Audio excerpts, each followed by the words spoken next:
Danas želim da popričam sa vama o uljima i reći ću samo nekoliko riječi na ovu temu i ostavit ću doktore, profesionalce na ovu temu i oni će vam pokazati svoje istraživanja vezano za ulja i ovo me podrazumeva znači sva ulja, rafinisana, nerafinisana, hladnocedjena, koja god, znači extra virgin olive oil, kokosovo ulje, maslinovo ulje, sve to, znači pokazat ću vam video, ali prvo ću da vam kažem samo moje iskustvo. Kao što sam pričala u nekim prošlim videima da sam ja bolovala hipertenziju još od moje 10. godine i kada sam se prebacila na vegansku ishranu, također sam izbacila sve lekove i moj pritisak se stabilizovao, ali pošto imam te predispozicije za viši krvni pritisak, tako sam primetila ako bih u ishranu ubacila više masnoća, znači tih zdravih masnoća, ulja, tada bi se moj pritisak ponovo, ne bi onako bio stabilizovan, već bi videla da polako raste. Naravno, to nije raste još uvijek u normalnim granicama, ali opet spada u malo viši nivo. Tako da, ne kažem da ljudi koji imaju potpuno zdravo, znači srce i to, da će da imaju neke problema sa maslinovom ili kokosovim uljem, ali ako se to meni dešava, koja imam tendenciju da imam viši krvni pritisak, znači, jednostavno kako možete da kažete da nešto što je tako rafinisano, će kaže, to je samo hladnocedjeno, znači ekstrakt ulje od maslina, ili ulje od kokosa, to je vrlo zdravo. Kako može nešto da bude zdravo što je tako prerađeno? Kao što kad uzmete šećer iz voća, to je fruktoza, svi znamo da nije dobro. Ili ako uzmete šećer iz kukuruza koji se zove high fructose corn syrup, naravno znamo da to nije dobro. Ili ako uzmete, ne znam, sad mnogi ljudi kažu da su proteini zdravi, pa onda uzmu protein, one šejkove, one protein powders i to, znači to je ekstra opet proteina, a znamo da u našem tijelu stvari ne funkcioniše tako što stavimo suplement, tako što stavimo nešto odavde, ne, naše tijelo funkcioniše kao celo, kada jedemo celovitu namirnicu koja ima sve minerale, vitamine, ugljene hidrate, masti, proteine. Najvažnije jeste to da ima vlakna. Ako neki proizvod nema vlakna u njemu, odnosno neka namirnica, onda ne može baš se porazumeva kao zdravom hranom. Sad, tu također spadaju i, na primjer, sokovi koji su ceđeni, ali opet u sokovima imamo dosta tih minerala koji su još uvijek, mada kada se pulp odvoji mnogo tih minerala i vitamina, ostaju to pulpi, tako da sokovi nisu sad najzdravije, ali opet u sokovima imamo još tih dosta i minerala, vitamina i svega drugog, ali šta imate u maslinovom ili kokosovom ulju? Šta imate? Imate samo masnoće, omega 3, omega 6 i vitamin E. Koliko ja znam, to je sve što se nalazi u tome, u uljima. I onda neko kaže, ulja su zdrava, ali kao što sam rekla, to je sve što imate u ulju, imate masnoće i ništa više. Zašto ne uzmete umjesto maslinovog ulja cele masline, jedite cele masline, jedite kokosovo meso, pijte kokosovu vodu, umjesto ulje od susama, jedite ceo susam.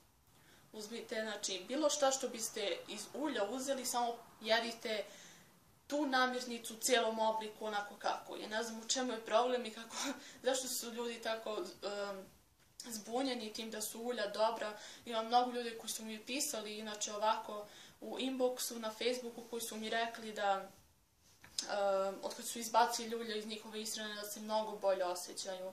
Tako da, vjerojatno ako nemate nekih zdravstvenih problema i problema, znači srčano oboljenja i to, vjerojatno ne bi ubacivanjem ulja to ne predstavlja neku veliku promjenu za vas. Ali opet, ako ste već zainteresovani za vaše zdravlje, da se hranite zdravije, ja mislim da uzmete sad salatu i ono što više maslinovog ulja da stavite, ja mislim da je to najzdravija opcija. Tako da, ne kažem da ne koristite ulja nikada, i ako nekad moja mama nešto skuva što ima ulje ili stavi u salatu ili tako nešto, ja to jedem, ali ja kad spremam svoju hranu nikad ne koristim ulja. Eto, dovoljno sam ja pričala. Pogledajte sad ove lekare i šta oni kažu i sva istraživanja i tako. Coconut oil is one of the rare plant sources of saturated fat, normally only found in animals, which tends to increase LDL, or bad cholesterol, the #1 risk factor for our #1 killer, heart disease. So now, those selling coconut oil say one needn't worry because coconut oil contains a saturated fat that doesn't raise cholesterol. You hear the same thing from the beef people. The National Cattlemen's Beef Association is always going on about how beef contains a saturated fat called stearic acid, unlike those evil saturated fats palmitic, myristic, and lauric acids, which do increase blood cholesterol levels. Stearic acid has been shown to have a neutral effect on blood cholesterol. Now see, that's true, and beef does contain stearic acid, but guess what? It has twice as much of the palmitic and myristic, which they just admit it does raise cholesterol. It's like Coca-Cola saying they know for a fact that soda doesn't make you gain weight because Coke contains water, and water has a neutral effect on weight gain. Yeah, but that's not the only thing in it. And the same thing with beef, and the same thing with coconut oil.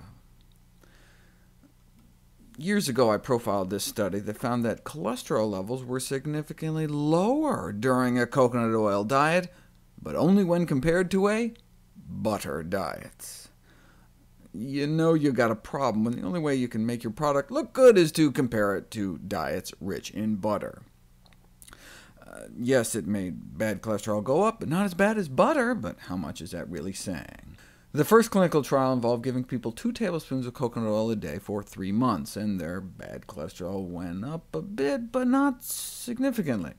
During this time, though, they were all forced to lose weight by being placed on a calorie-restricted diet. When you lose weight, your LDL should drop naturally. The fact that it didn't on the coconut oil suggests an adverse effect. The most encouraging study was this one, an open-label, meaning not blinded, no control group pilot study, in which 2 tablespoons of coconut oil a day for a month added to their regular diet did not worsen their cholesterol, though when tested in a better-designed study, a randomized crossover trial, coconut oil did significantly worsen bad cholesterol. Hence Walt Willett's recommendation from Harvard, if you're going to use it sparingly. Researchers in Spain wondered what would happen if they replaced much of the refined olive oil in people's diets with extra virgin olive oil, or walnuts, or almonds. What were the effects on people's cardiovascular risk factors after a month on each of the different diets? Same people, but 3 different months' diets, different only by the main source of fat. And this is what they found. The people in the nut groups did significantly better, dropping their total cholesterol about 7%. However, the extra virgin olive oil did do somewhat better than the refined olive oil, presumably because it retains a few more phytosterols, but nuts and seeds remain the best source of fat. Whole food sources of fats, like everything else, tend to be preferable. One can think of extra virgin olive oil like fruit juice. Right? It's got nutrients, but the calories you get are relatively empty compared to the whole fruit. Olives are, after all, fruits. Right? You fresh squeeze them, and you get olive juice, less nutrition than the whole fruit, but then it gets even worse. They throw away what's called the olive wastewater, which contains all the water-soluble nutrients in olives. So the oil just has a small fraction of the nutrition of the whole. Oh, no, not olive oil. It's heart healthy. We're trying to get a 4-to-1 ratio of omega-6 to omega-3. Olive oil ratio is 14-to-1 omega-6 versus omega-3. And we're trying to lower saturated fat. They want no more than 7% saturated fat in our diet. Olive oil is 14% saturated fat. The take-home I'm trying to get there is that pouring olive oil on foods does not suddenly make them heart healthy. This is how your blood looks after you eat rice and beans. You eat an oil, you eat a meal filled with fats and oils, and this lovely clear blood turns into a substance that looks like this. Now, Russellson is trying to tell us the olive oil and all these refined oils, they're not friendly to your arteries. They make your arteries stiff, and they keep your arteries from dilating and relaxing in response to nitric oxide, which helps keep our tissues healthy by allowing blood to be delivered to them. The beneficial components of the Mediterranean diet and the heart study diets appear to be the antioxidant-rich foods, including the vegetables, fruits, and their derivatives. Most likely the heart benefits of Mediterranean diet are due to it being basically a vegetarian diet. They're probably getting healthier in spite of the olive oil, not because of it. Well, what about salad dressings? Well, you can certainly make salad dressing without oil. We do it at our clinic 3 times a day. You just take a blender, put some fresh vegetables in it, maybe half an apple, maybe a piece of an orange slice, and hit the button, and it turns into salad dressing. Want a little fat in there, throw in a piece of avocado or a couple of walnuts.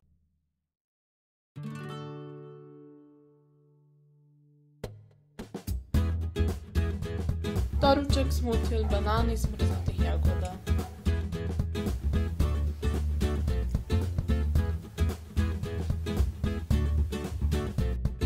Za večer imamo krompir, zelenu salatu, prazi luk i ajvar.